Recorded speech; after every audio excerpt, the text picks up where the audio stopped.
Muito bem, nós vamos hoje dar continuidade à nossa série de estudos no livro de Daniel. E hoje falaremos de um capítulo muito especial, o capítulo 6, que fala do preço de ser fiel. Às vezes você ser fiel é você decidir andar na contramão, mas vale a pena ser fiel até a morte, porque a nossa recompensa é certa. Então, o texto bíblico da mensagem desta noite está em Daniel, capítulo 6, versículos de 1 a 10, e também os versículos de 16 a 23. Daniel, capítulo 6, versículo 1 em diante, diz assim: Pareceu bem a Dario constituir sobre o reino a 120 sátrapas, que estivessem por todo o reino, e sobre eles 3 presidentes, dos quais Daniel era um, aos quais estes sátrapas dessem conta, para que o rei não sofresse dano. Então o mesmo Daniel se distinguiu destes presidentes e sátrapas, porque nele havia um espírito excelente, e o rei pensava em estabelecê-lo sobre todo o reino.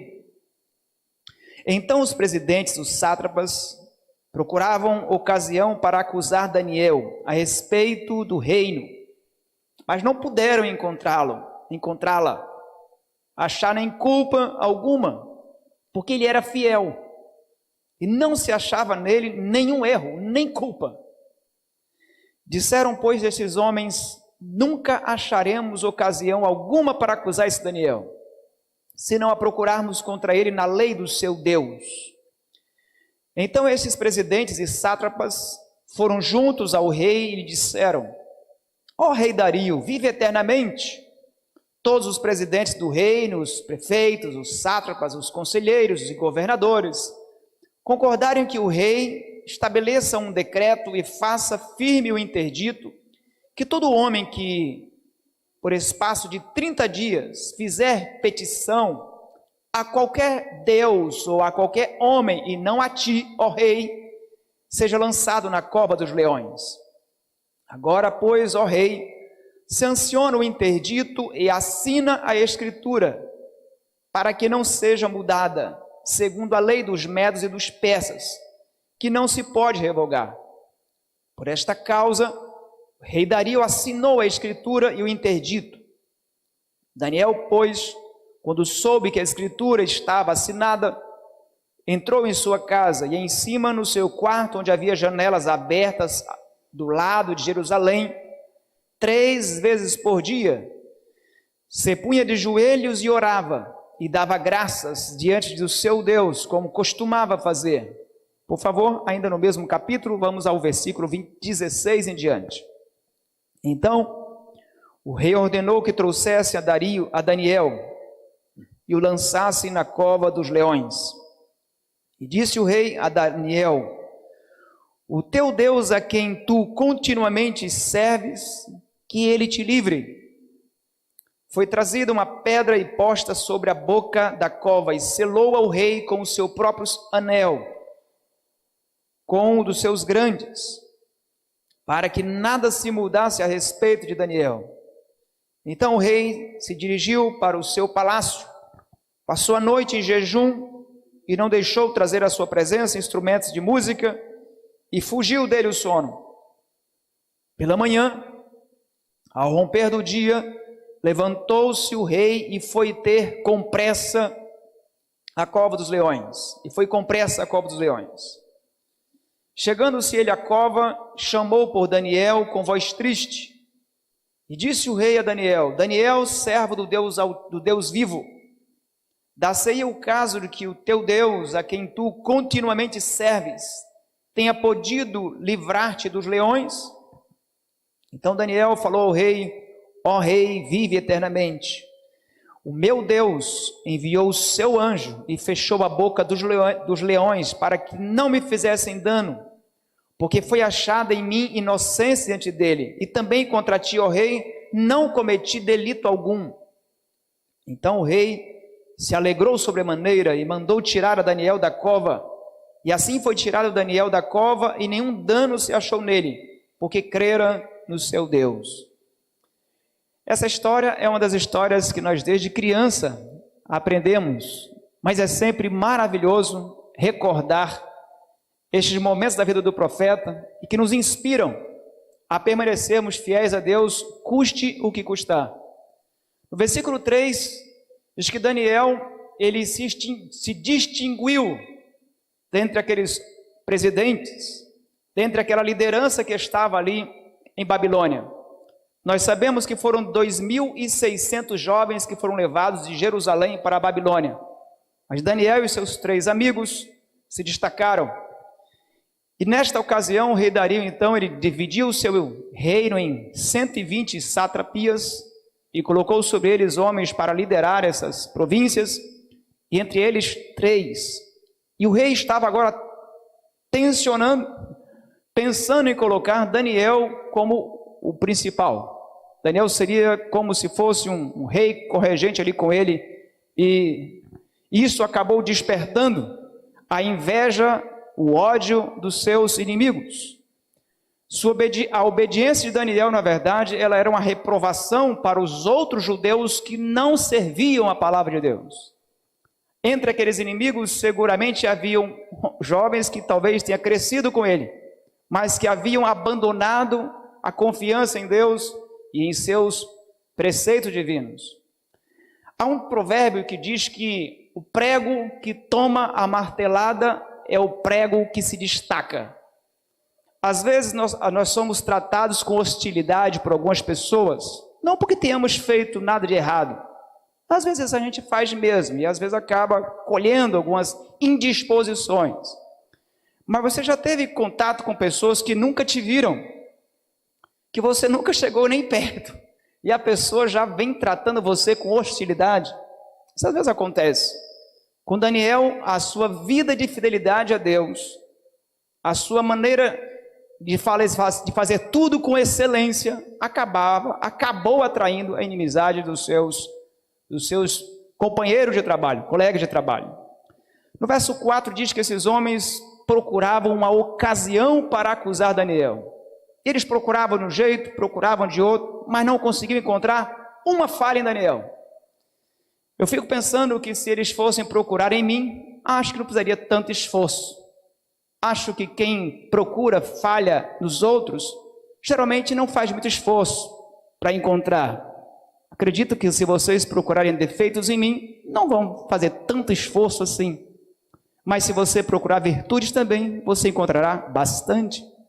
Na verdade, a nossa vida ela é uma grande busca que você sempre encontra o que você procura. Se você sempre encontra defeito nas pessoas, é isso que você vai encontrar. Mas se você encontrar virtudes, seguramente você vai encontrar.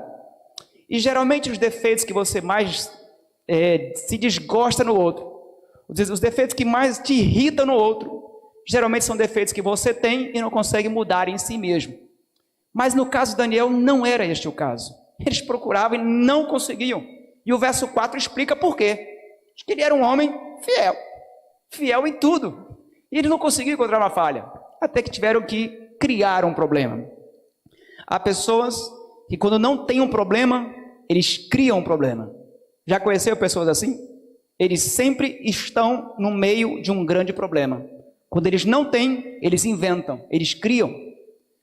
No versículo 7 e 26, este capítulo ele me chama a atenção porque ele começa com um decreto obrigando a adorar o rei e termina com um decreto agora mandando o povo adorar a Deus.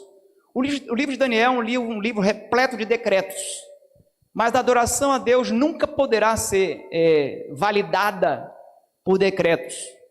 Deus nunca vai aceitar uma adoração que não venha como um fruto de um coração grato, de um coração convencido, de um coração convertido pelo poder do Espírito Santo. Daniel, diz o texto que o rei ali, sendo bajulado pelos seus principais líderes, Daniel não estava entre eles seguramente, e eles então chegaram no versículo 7, lisonjeando o rei, falando que todos os presidentes, todos os prefeitos, todos os sátrapas, todos os seus líderes queriam fazer uma homenagem a ele. É claro que será mentira. Geralmente pessoas que bajulam, eles acabam mentindo. Parece que a bajulação e mentiras são parentes muito íntimas. É preciso ter muito cuidado com os lábios bajuladores. É claro que os lábios críticos também machucam bastante, mas eu tenho mais medo da bajulação do que da crítica, porque a crítica você identifica mais fácil os que têm raiva de você. A bajulação é mais dissimulada, é mais perigosa de identificar. Dizem que mais perigoso do que os inimigos são os falsos amigos. E esse rei acabou desconhecendo ou desprezando uma palavra que temos em Provérbios 29, verso 5, que diz que o homem que lisonjeia o seu próximo, arma-lhe uma rede aos seus passos. Elogio faz muito bem. Qual a diferença de elogio e bajulação? O elogio é a capacidade de você reconhecer com sinceridade o que uma pessoa faz bem. Isso é elogio, isso é bom. Anima a gente, deixa a gente mais animado de fazer as coisas, levanta o nosso astral, salva o nosso dia, um elogio sincero. Já a bajulação não. A bajulação, a pessoa fala de você uma qualidade que às vezes você não tem. Isso é bajulação, isso incomoda, isso é nojento, isso é repulsivo, isso faz mal, isso é péssimo. E agora então eles, diante dessa situação de elogio, o rei acabou se descuidando e assinando um decreto ali. É válido lembrar de que o rei Dario, ele era medo, diferente de Ciro, que era o seu sobrinho, que era persa. Os persas eram muito conhecidos pela sua tolerância com as religiões dos povos que eles conquistavam. Ciro, quando ele ficou sabendo, pelo livro do profeta Isaías, que antes do seu nascimento, mais de 100 anos antes dele nascer, já tinha sido profetizado que ele seria o libertador de Israel, isso lhe chamou muita atenção. Não foi à toa que Deus escolheu Ciro, é que Ciro era um homem que tinha um certo temor a Deus. Nós temos sempre que orar e escolher com sabedoria os nossos representantes. É importante orar e escolher com sabedoria homens que respeitem a liberdade religiosa. E Ciro era um desses, que tinha extremamente tolerância com a religião dos povos conquistados. E ali então, se fosse Ciro que tivesse sido levado esse decreto, provavelmente ele não teria assinado. Mas Dario, por alguma razão, se descuidou e acabou entrando nessa cilada. No versículo 10, diz que Daniel, quando soube do decreto assinado, o que fazer? Poderia ter ido lá com o rei conversar, mas a Bíblia não menciona, e pelo que nós percebemos do relato, Daniel não fez isso. Daniel não defendeu sua inocência até o momento que foi lançado dentro da cova dos leões. Talvez porque Daniel entendesse que se ele fosse diante do rei agora fazer uma tentativa de livramento, isso poderia soar como um pouco de medo, como um temor de Deus não protegê-lo. Por alguma razão ele decidiu confiar em Deus. No verso 10, diz que ele manteve o seu costume, com saudade de Jerusalém, todos os dias, na 3ª hora da manhã, na 6ª hora e na 9ª hora, ele ia na sua janelinha de costume do seu quarto, virado para Jerusalém com saudade do templo, que estava agora em pedaços, em ruínas. Ele então orava a Deus, orava para que Deus levasse seu povo de volta, orava pela sua família que nunca mais pôde ver, seus pais, talvez irmãos que nunca mais pôde abraçar, e com seu coração ali, tremendo de saudade, ele orava a Deus e confiava que Deus tinha um plano para tudo. Bom, é claro que nós sabemos que esses horários, eles tinham sempre uma ligação com o sacrifício do santuário. Por exemplo, a 3ª hora da manhã, que é 9 horas para nós aqui, era o momento que acontecia o sacrifício da manhã lá no santuário e no templo mais tarde. À tarde, às 15 horas ou à 9ª hora, também era o horário do sacrifício especial. Como Daniel cresceu num lar temente a Deus, ele havia aprendido desde criança que esses 2 horários em especial eram horários de oração. Quando lá no templo era feito um sacrifício, as famílias que haviam homens e mulheres tementes a Deus, reuniam seus filhos e faziam uma oração intercessora. Porque eles consagravam seus filhos a Deus nesses horários, porque sabiam que lá no templo também estava acontecendo um sacrifício e uma oração de intercessão pelo povo. Por isso que Daniel manteve o seu costume, e de joelhos ele orava. Talvez alguém se pergunte, mas por que Daniel insistia em orar de joelhos? Você já viu pessoas defenderem a oração tal é mais poderosa, a oração tal posição tem mais poder? A oração no horário do meio-dia ou da madrugada é mais poderosa? Já ouviram essas histórias? Deixa eu te fazer uma pergunta. Qual é a posição mais poderosa para se orar e ser abençoado? Talvez alguns prefiram de joelhos, talvez alguns prefiram em pé, talvez alguns prefiram deitado. Quero te lembrar que isso é apenas uma preferência. Eu gosto de começar o culto com oração de joelhos e terminar um culto com oração em pé, porque desde pequeno eu ouço falar que aquilo que começa de joelhos termina em pé, mas termina de pé. Mas o que importa não é a posição dos joelhos, o que importa é a posição do seu coração. Não adianta você estar aqui ajoelhado com o seu coração arrogante, porque a oração de Cristo ele estava crucificado e o Pai ouviu. A oração de Jonas na barriga do peixe, a oração de Daniel ajoelhado. A posição que importa é a posição do espírito, é a posição do coração. E qual é o horário mais apropriado para se orar? O horário que tem mais poder. Alguns acham meio-dia. Daniel gostava de 9 da manhã, meio-dia, 3 horas da tarde. Particularmente gosto de 6 horas da manhã, mas talvez alguém goste de outro horário, madrugada, meia-noite, seja lá qual for o horário.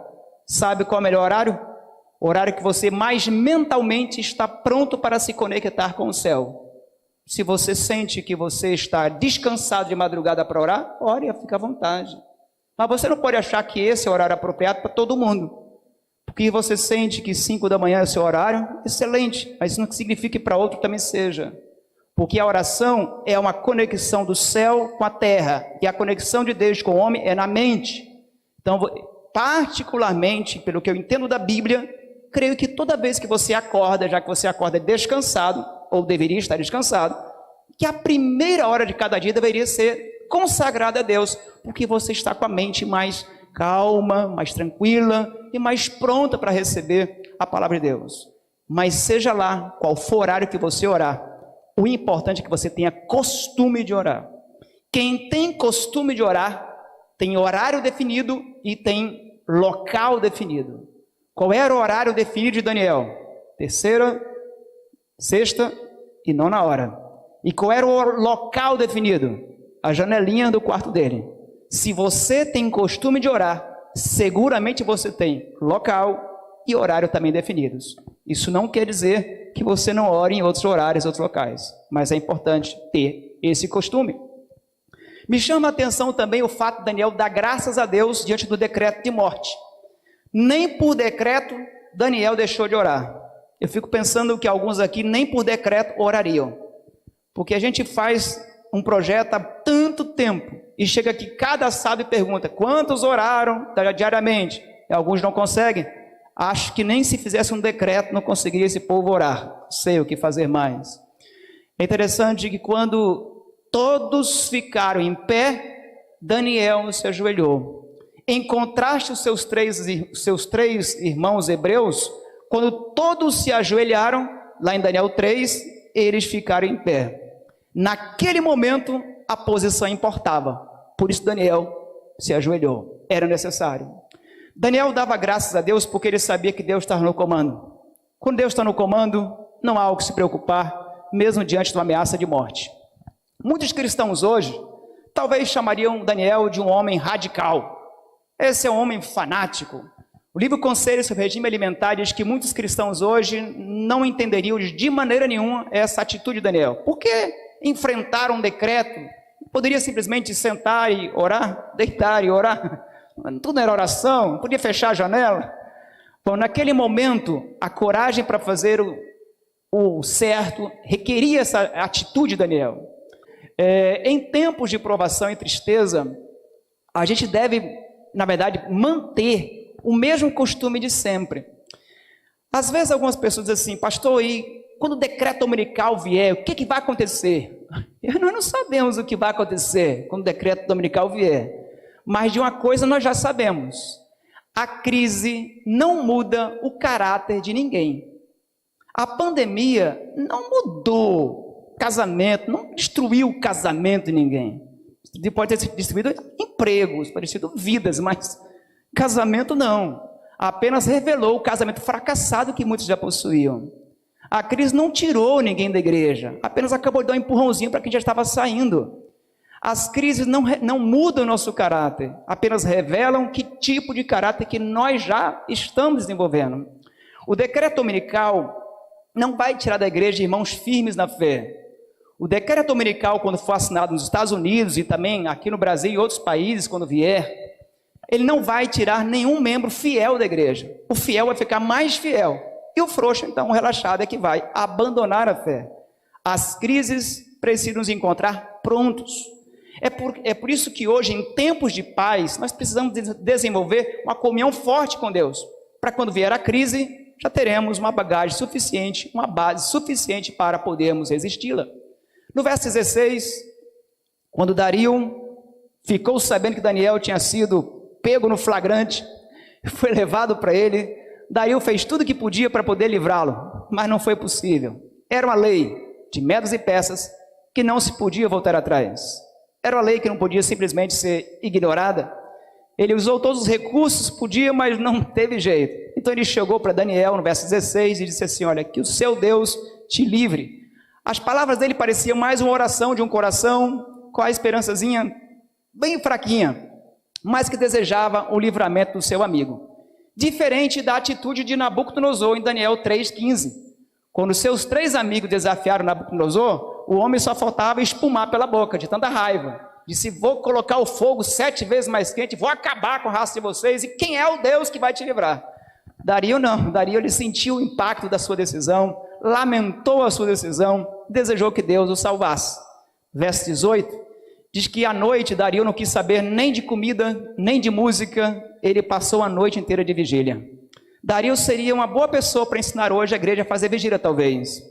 Porque eu já vi, às vezes, a igreja fazer vigília até à tarde, e o povo cochila.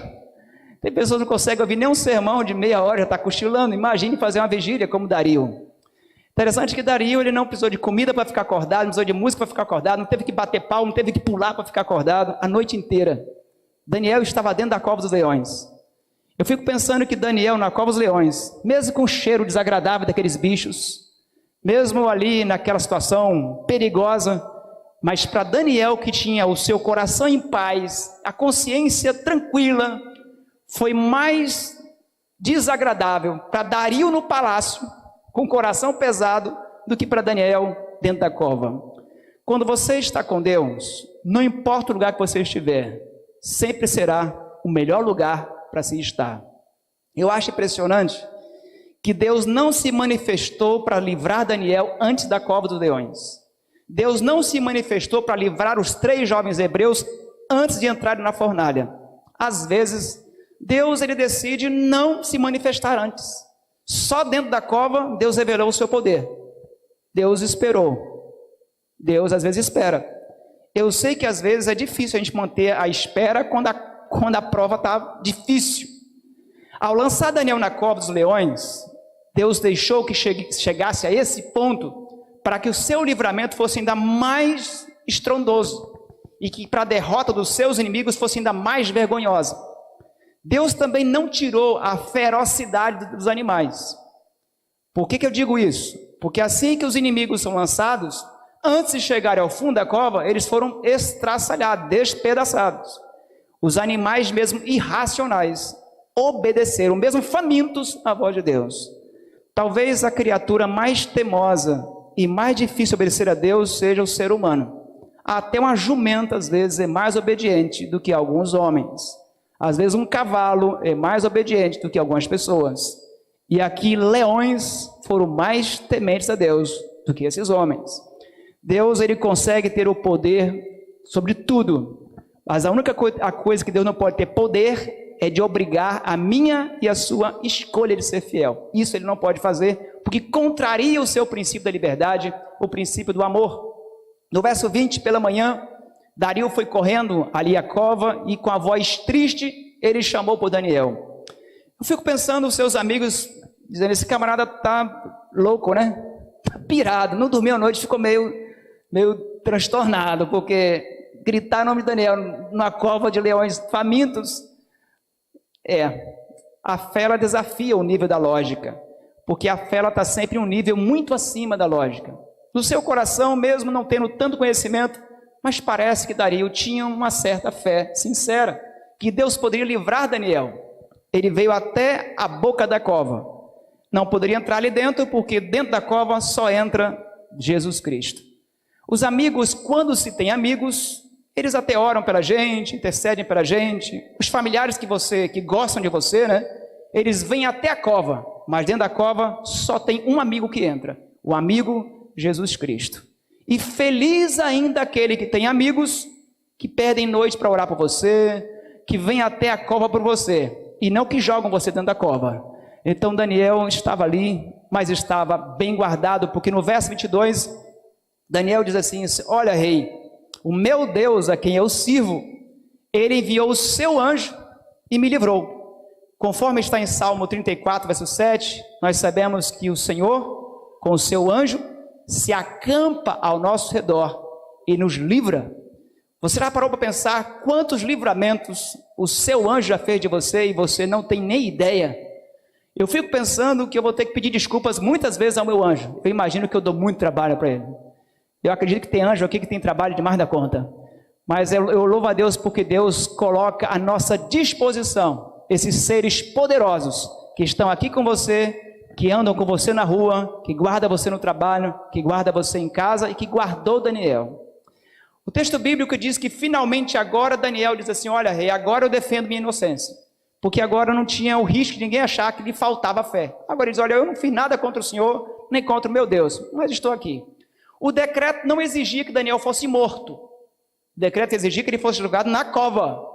Então o rei disse, já que foi jogado na cova, os leões não comeram, Daniel foi salvo. E os inimigos é que morreram. Os inimigos do povo fiel de Deus, de uma coisa pode ter certeza, eles estão com dias contados. Deus tem dias contados para livrar o seu povo fiel. E no final, o fiel sempre vai vencer. Ainda que ele morra aqui, mas ele viverá e ele vencerá. Porque aquele que está com Deus nunca vai terminar a sua vida numa derrota. Eu quero terminar a mensagem com essa citação que ela me chama muito a atenção.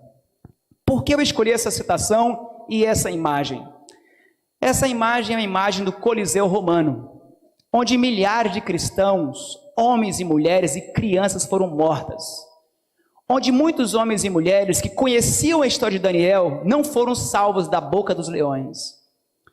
É muito bom você ler uma história como dos 3 jovens hebreus que o fogo não queimou. Mas como é que você se sente quando você se lembra dos jardins de Nero que queimavam cristãos? Como é que você reage diante da ideia de que homens e mulheres diversas eram queimados nas arenas para a diversão de uma multidão enlouquecida, endemoniada? Quando você vê a história de Daniel que foi livrado da boca dos leões, você diz, glória a Deus, amém por isso. Mas de quando você ouve a história de crianças que eram jogadas para cima e os leões abocanhavam nas arenas, como é que você se sente diante disso? Quando você lembra de mulheres com seus maridos ali ajoelhados diante dos leões e eram devorados, despedaçados, como você se sente? Então isso me incomodava bastante. Até que encontrei essa citação aqui no livro Profetas e Reis, página 545. Eu queria partilhar com vocês. Diz assim, o céu está mais próximo daqueles que sofrem por amor à justiça.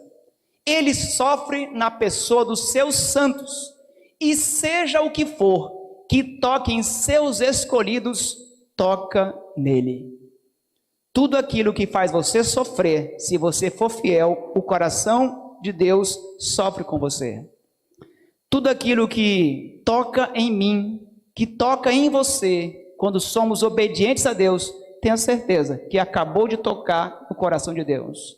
Quem tenta machucar os filhos fiéis não sabem com quem está se metendo. Na verdade, quando você está sofrendo, pode ter certeza, esse é o momento que Deus ainda está mais perto de você. Talvez você não sinta, Mas sentimento não pode ser crivo para avaliar o que é certo e o que é errado. Coração não pode ser critério para você ter certeza de que Deus está com você ou não. Para nós, basta a promessa de Deus, basta a sua palavra empenhorada, que Ele jamais deixar de cumprir. Eu queria te fazer uma pergunta: até que ponto você está disposto a sofrer por amor de Cristo para ser fiel à sua consciência? Até que ponto você está disposto a sacrificar seus desejos para ser fiel a Deus? Até que ponto você está disposto a abrir mão de alguns divertimentos, alguns entretenimentos impróprios para você ser fiel a Deus? Até que ponto você está disposto a abrir mão de algumas amizades e de alguns relacionamentos que só te levam para o fundo da cova, mas sem Deus? Até que ponto você está disposto a abrir mão de um pecado especial que você talvez tenha acariciado para ser fiel a Deus? Você estaria disposto a abrir mão, inclusive, da sua liberdade? Você estaria disposto a abrir mão até da sua vida para ser fiel à consciência e à palavra de Deus? Eu espero que sim. Assim como Daniel, nós temos a certeza de que quando estamos orando, nós não temos o céu que baixa até nós, mas Deus, pelo seu Espírito, nos coloca lá, diante do trono do Pai. Então, quando estamos orando, não estamos falando, conversando conosco mesmos ou sozinhos. Nós temos a certeza que há uma audiência atenta dos ouvidos de Deus no nosso clamor. Portanto, haja o que houver, seja o problema que vier, seja a crise que vier, há um Deus atento às suas orações, às minhas orações. Vale a pena ser fiel, porque Deus jamais deixará de ser fiel. Deus não é homem para que mude. Deus sempre será Deus. Vamos orar? Nosso Deus e grande Pai, muito obrigado pela certeza que temos, que mesmo que o Senhor talvez não nos livre de sermos lançados nas covas da aflição, mas nós temos a certeza de que o Senhor vai conosco a todo lugar, até o fim. Pai Santo, que nós possamos sentir a Tua presença, assim como Daniel esteve ali naquela cova com o anjo do seu lado, que nós possamos ter sempre a certeza, a convicção de que o Senhor está a nos proteger sempre. Ajuda-nos a permanecermos fiéis, confiantes em Tua palavra, porque temos a certeza que o Senhor vai cumprir, mesmo que não compreendamos, porque às vezes alguns são livrados da morte e outros não. Que nós, quer vivamos, quer morramos, que sempre confiemos em Tuas poderosas mãos, porque o viver é Cristo e morrer é lucro se for necessário, mas nós queremos ser fiéis até a morte, porque nós temos a certeza em Cristo da coroa da vida eterna. Permaneça conosco, dá-nos um bom restante de noite, nos acompanhe em cada dia de nossas vidas, em nome de Jesus. Amém. Que Deus continue abençoando a cada um de nós.